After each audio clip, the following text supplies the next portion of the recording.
25.10. sa reklamné agentúry zo 4. C odprezentovali pred zadávateľmi reštaurácií z 5. A.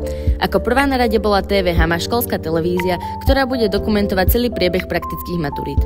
Následne im pustili rozhovory s reklamnými agentúrami, ktoré nájdete v popise videa. Nasledovala reklamná agentúra Glow, ktorí nám povedali niečo o svojej firme, následne predstavili svojich členov a ukázali niečo zo svojej práce.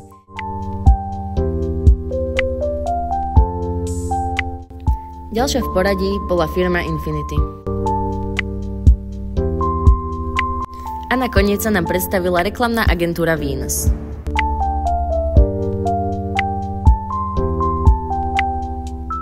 Reštaurácie mali čas na premyslenie, ktorú agentúru si vyberú.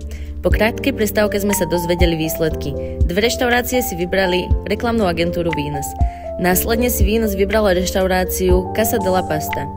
Infinity sa spojilo s reštauráciou Blúdny Holanďan a Glow z La Paradise de Remy. Týždeň na to mali prvé stretnutie, kde sa dohodli na všetkom, čo chcú zadávatelia od reklamných agentúr. A v takomto spojení sa budú pripravovať na praktické maturity.